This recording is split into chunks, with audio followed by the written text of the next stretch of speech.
You want to have some fun at home with your friends? You take out 3 cards. Take out the Queen of Club, Ace of Diamond, and the Jack of Spades. Watch that Ace of Diamond. Because when I put it onto the table, you have to bet where it is. And when you bet where it is, believe me, you're going to guess wrong because I put the Ace of Diamonds over here. And all I did was, when I showed you those 3 cards, I made that Ace of Heart look like an Ace of Diamond. Hi, my name is Sal Piacente. I'm an expert on casino cheating. Casinos all over the world hire me to help protect their assets. Today, we're going to be reviewing some clips from TV shows and movies on casino cheating. This scene is from Rain Man.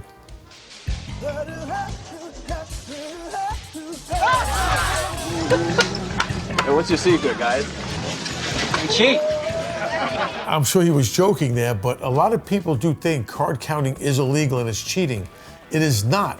Card counting is not cheating. What do you see? Well, he's not catching the whole card, and he's not past posting this. I don't see him using a computer. Surveillance made some good observations. He's not catching the dealer's whole card, which means when the dealer takes his card, you're not seeing the card underneath. He's not pass posting, which means he's not adding to his bet. And he's not using computers. Now, when they talk about using computers, these are just some of the things they could be referring to. For example, if you look at these shoes right here, this shoe is the only shoe I have where it's cut away so you can actually see the switches inside it. But these computers are called perfect strategy computers. They keep track of every card that's being dealt and know exactly what's left. Once the computer decides on how to play your hand, it vibrates on this little solenoid right here through a series of Morse code dots and dashes and tells you how to play your hand. These computers right here could play blackjack better than the brain could possibly imagine.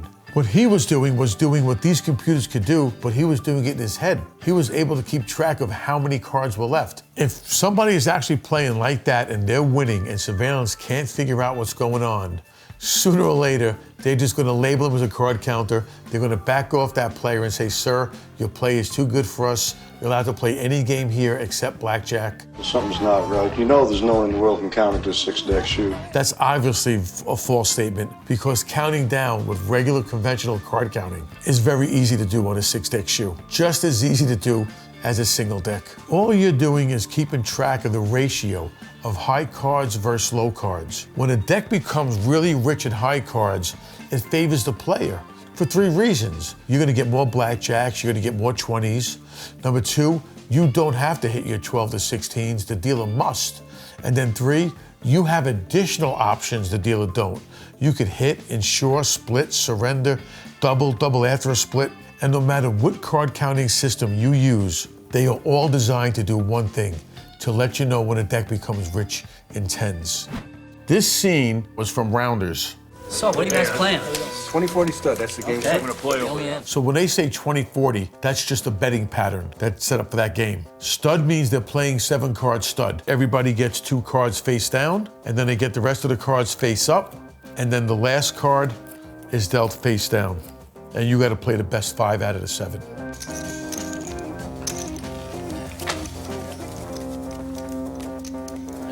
That was a real false shuffle. This is the shuffle that Worm used. And these cards look like they're being shuffled. And this is exactly what he did. And you can see they're not being shuffled at all. He did a bookmark. He actually stepped back that top card, and then he shuffled, and then he just put those cards right back on top. Also, the way Worm held the deck. This is called a mechanic's grip. A mechanic is another name for a person who cheats, because a mechanic could fix things, and this guy could fix games. With the deck being held in this position, I could do so many cheating moves. I could peek the bottom card right now. When I square the deck up, I can look right at it. Now I know it's an Ace of Hearts. As I'm squaring the deck up in my hand like this, I'm looking right at it. I'm buckling that card, but it's all hidden right here. I could peek the top card. My thumb comes to the other corner and pushes it forward, so that card buckles. It's called a buckle or a bubble peek. I could peek the top card by bringing it up on my heel. I could do the bottom deal. I could deal seconds. And in many of the old books, they say if you ever see anyone hold a deck like this, stay away. But the truth of the matter is, if you go to any casino, this is how dealers are taught to hold a deck. It's a very secure grip. So just because someone does hold a deck like this, doesn't mean they are cheating. Well, I like what I have.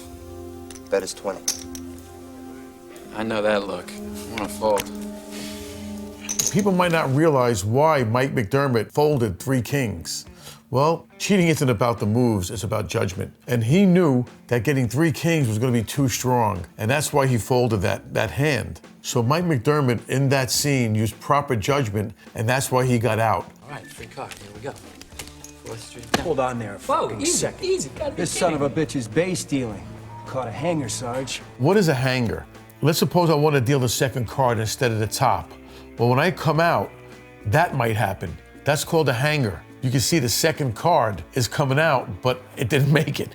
I left that second card hanging out. So catching a hanger does indicate cheating. What are you saying? I don't even know what you're saying. He's saying you're dealing off the bottom of the deck. Bottom dealing means that ace, I'm not gonna deal it from the top, I'm gonna deal it from the bottom. So if I was dealing, when I get to myself, I'll take it from the bottom. Obviously, the most important part is getting the cards you want on the bottom. So when I go for the shuffle, if you watch the shuffle, I peek down right there, I just saw an ace. Now I got an ace on the bottom. So I want to keep this ace on the bottom for the deal. When Worm is dealing, the person on his right, the officer, was always looking down at his hand. There were probably some strong hands that woke him up or alerted him. Worm wasn't that observant, he was just going for the money. This next scene is from The Sting. Stack me a cooler, Fried. Come on, Bill. We'll be in the station in another hour. The other guys are the big losers. You're still okay. Fix me a deck, 3s and 9s. I'll cut it in on Clayton's deal. The term cooler means that you're gonna cool someone out. Give him 4 3s, give me 4 9s, which is 2 really good hands. If any poker player receives 4 3s, they're gonna go all in. His partner is gonna take a deck of cards, same back design, same brand, and he's gonna set them up. He's gonna pre-arrange them. So when he comes out, this deck goes on top of that deck, and then the blue deck gets switched in and it comes out like that. And then this deck gets dropped into a handkerchief. So if there's 4 people in the game, everyone is gonna get 4 good hands. Paul Newman's gonna get a great hand, but Loneman is about to get one better. 4 9. 4 jacks. The switch that he used right there, of course, it's Hollywood, but that would have been a vest switch. Here go my 4 3s right here. So if I was gonna play this hand right here,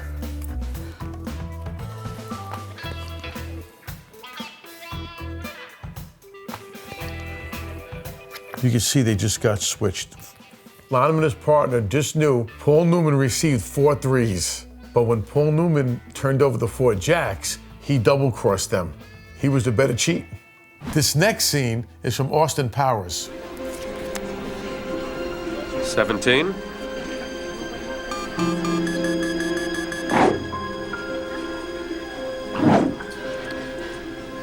Hit me. You have 17, sir. I like to live dangerously.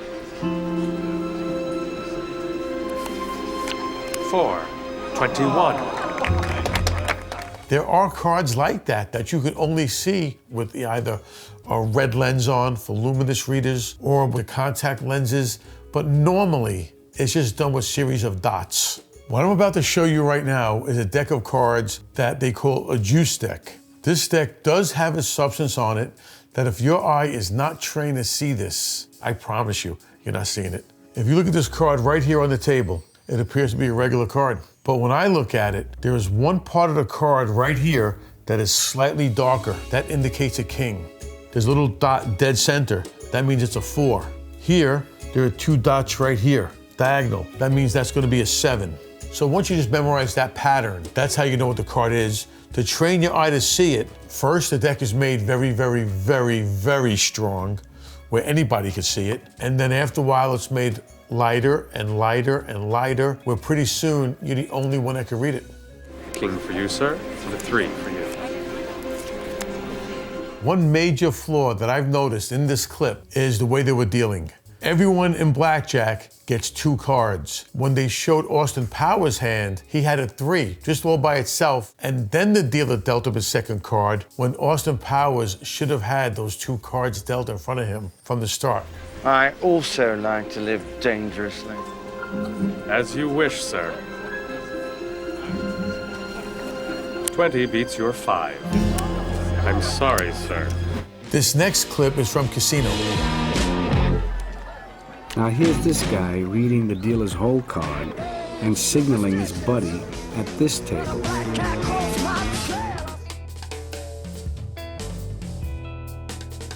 The device he used is a real device. It's called a thumper. These are the ace bandages where it gets strapped onto your body.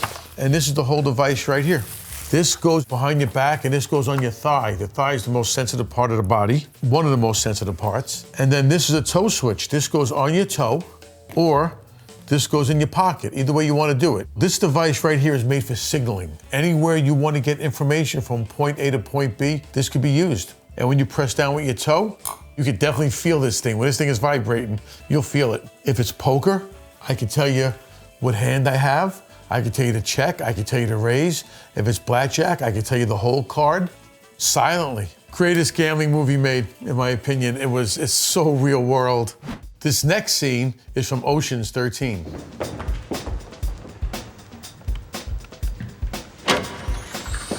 Everything all right? I've never seen surveillance rooms that were that secure. Usually you get in with a passcode.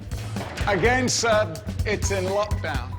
As far as getting locked into a surveillance room and systems going down, I'm telling you right now, that's not happening. I have never heard, I've never seen anything like that. You'll always be able to get out of a surveillance room should the systems go down. Snake eyes, all of them.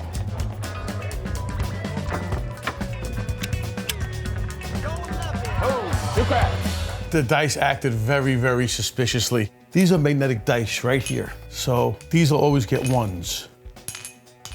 If I reverse the polarity, now you're gonna get sixes on those dice.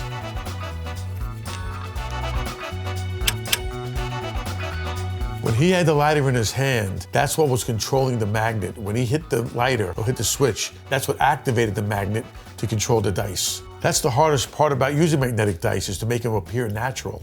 You hit that magnet at the wrong time, you're just gonna see a die flip over when it shouldn't. One of the biggest flaws on that scene, remember, the casino does not have to cash out those chips. If they think something happened, the casinos can refuse to cash those chips out until they do a review. This next clip is from the cooler. Oh my God. Oh my God, I can feel a kick. The dice do not drop out of the sleeve into the hand. They're usually in the hand before then. Just to show you how dice can be introduced into a game, let's suppose I want to switch these blue dice for these red dice. Watch the red ones. They're switched for blue. And if I want to bring them back, I bring them back. See how this dice switch works like this, is the dice are in the palm already. And when you reach down to pick them up, these dice drop from the palm at the same time these dice trapeze up. One of the first things that boxman is taught is when you see a shooter throw the dice, always look for a clean hand to see if someone is switching dice. The way dice is spotted, opposite sides total 7. So if I have a 6 on top, on the opposite side of that 6, there will be a 1. When misspotted dice are really used, here's what they look like. Okay? They're called tops or tees. These dice only have the numbers 4, 5, 6 on them. These dice right here are the most preferred method of cheating by professional dice cheats. They're percentage dice, they win the money fast, and you can't lose. With magnetic dice, they can act differently. The dice don't hit the magnetic field. Things can happen, loaded dice. These are guaranteed. And the only reason why they work is because the human eye can only see 3 sides of any cube. If I put this die on that table right now, you can only see a 4, 5, 6. I'm assuming that the person sitting across from me is looking right now at a 4, 1, 2. But guess what? We're all looking at 4, 5, 6s. Let's get it, let's get it. That's it, right away, don't skip it. Oh, guys, I thank you. So the cheaters will make their money, switch in the house dice, and keep playing till they lose. And then when they lose, it appears that their streak is over, walk away, and that's the end of the scam. This scene is from Runner Runner. If he doesn't roll a 7 and crap out, this is gonna cost you 100 grand. House kids sweat the money. Hey, shooter.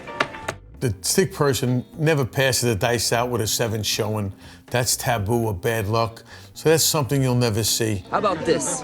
I'll fade your action. Fade the action means I'm gonna book the bet. Whoever wants to bet, I'll take it. Or roll. If a stick person thinks something happened, they have the right to say no roll. that means this don't count. Shooter, can't slide the dice. No roll. That is a real cheating move. Watch how that looks when the other die is thrown with it. So watch this 6 get slid and watch the other die go with it. But when you see this on a full 12-foot craps table and that die is being spun rapidly, it never tumbles, it's being spun. It's a really good illusion that both dice are being thrown legitimately. On the back wall, they have this rubber that has like little triangle shapes. We call it the alligator. And also the wall has a lip, a 45-degree angle. So if the dice just touch it or hit those alligator part, they're gonna tumble to ensure a player cannot slide the dice. What shot Jesse James at 45? If you look at the dice on this clip, you see the 2 and the 5 are next to each other. When remember, the 2 and the 5 have to be on opposite sides because opposite sides of the dice always total 7 on a legitimate pair of dice. This scene is from Schitt's Creek. I don't think it's an accident that Bob keeps winning. What are you talking about? Haven't you noticed how Gwen circles the table with appetizers, constantly eyeing Bob, and then he lays down a big fat bet and wins? Signaling is very, very dangerous. It's probably the #1 scam that goes on in casinos every day undetected when 2 people get involved with collusion. And when you signal to a partner, you could do it right in front of everyone. To demonstrate signaling, I want to bring in my wife, Dee. So if we're playing poker, remember my wife is sitting across from me. With this hand, I call. If everybody else stays in, Dee, what do I have? Straight. My wife said I have a straight. Is she right? She is. Ace, 2, 3, 4, 5. So in a case like this, I'm sitting there with a straight. I just called. Now she'll raise me. She has nothing, but she's gonna raise me. When it gets to me, I'm gonna re-raise her. If everybody folds, now when it gets to her, she'll look at her hand and she'll say, take it. And now she'll fold, and look how much money I just won. She knew I had a straight by the way I held my fingers on the back of the cards. Because I held my finger down here, that told her I had a straight. Okay, this is a fine hand. So if I go like this right now, Dee, what do I have? 2 pair. 2 pair. If she signals to me she has 2 pair, I want to tell her what I'm holding. Dee, what do I have? 8s and deuces. 8s and deuces. And that was done because of my wording. I said the word fine. Fine means 8s and deuces. So we have many different ways of signaling. This next clip is from Now You See Me 2. 舉高雙手，俾我睇你個手，擰轉身，冇喐啊，冇喐嚟喐去，擰轉身 ，OK， 解開衫裝。 There are little flourishing moves you could do that to conceal a card. I'll give you one example. When I put the deck down, right there I palm the card. So I have a card in my hand. Then I cover the card with this hand as I come out like this, like my wrist, but it's still covered. Now I come back, so I nonchalantly want to show you both hands as I conceal it. But as far as flipping this card behind my back and flipping it 12 feet in the air, that's not happening. This next scene is from Shade. So you know the situation. We need a third to take down some of the big pots. What they meant is they need someone else to help win the pot. You can't always have the same person winning the money. It's a big game. Soft game. If they say it's a soft game, that means pretty much you're playing with suckers that you can get away with anything with. So what do you want me to do? You play on the square during most of the game. That means just playing honestly. Just play as you normally would. Yeah, I like my hand. That's what's known as base or bottom dealing. But I will vary it by stacking as well, and dealing the punch, whatever it takes. But, don't worry. You'll end up a winner every time. All stacking the deck means is setting the cards up as you shuffle them. Let's suppose it's just me and you in a game, and I want to set these cards up as I shuffle. So now, if I deal these cards out, I'll give you a good hand. So you got me beat. Dealing the punch means that's a form of marked cards where they put a little bump in the card, like a pinhole. So that way, when you're dealing, you feel the bump. So all the queens and kings might have like a braille system on it. And then when you deal, as soon as you feel that braille, that means you know a queen is coming up.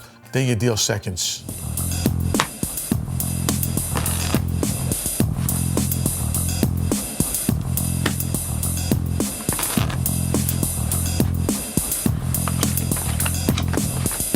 So all you did right there was multiple shift to control the aces and then a bunch of false shuffles. So here go the 4 aces. When you put them into the deck, they look like they're going in. You could do a push-through move so they come out the other side. And then from here, now he just does a bunch of false shuffles where this deck looks like they're being mixed. But honestly, they're not. So anytime I want to find those aces, they're going to be there for me. This next scene is from 21.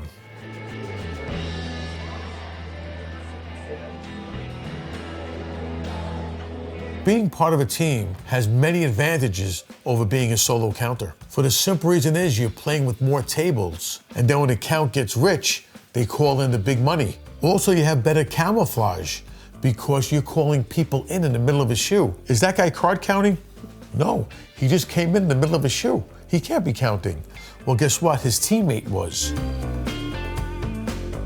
When she leaned back and crossed her arms, that was the call-in signal. That means come over to the table, we have a good count here.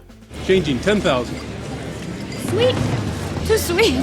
That's a mnemonic aid to transfer the count. So when she said sweet, she told him the count was plus 16.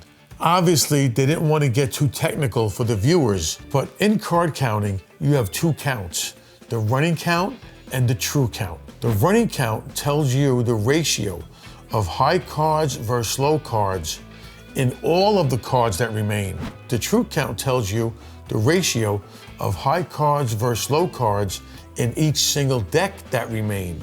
How do you get that number, the true count? You take the running count, which in that case was sweet 16, and you divide that by the number of decks remaining. Let's suppose it's a 6-deck game. If there's one deck played already, that means there are 5 decks remaining. 5 goes into 16 3 times. That means the true count would have been plus 3. Everything in card counting works off the true count. 8s, split 8s. Can I split those? Jack counts plus 15. 10 plus 14. Him splitting 8s was the correct basic strategy. Always split 8s when you're playing blackjack. A 16 is the worst hand you can have, so you're always taught split 8s. When you have a high count, you're gonna do things you normally wouldn't. For example, insurance, that's a big tell. When a dealer offers you insurance, which means, do you wanna bet if I have a blackjack? It's not the right thing to do for the simple reason is, there are a lot more non-10s than 10s in a single deck of cards, but when the deck becomes advantageous and there are a lot more 10s than non-10s, then you do take insurance. Well, if I was in surveillance and I'm watching this play, the first thing that's gonna tip me off is the money. The first thing you're taught in the casino is always follow the money. So if I'm watching the money, and this person obviously is counting, but guess what? He came in mid-shoe. That tells me, well, guess what? Somebody on his table is with that person. Well, if you want to go to a casino and you want to be guaranteed to come home with a small fortune, go with a large one and you'll come home with a small one. Thank you so much for watching, and thank you, Vanity Fair.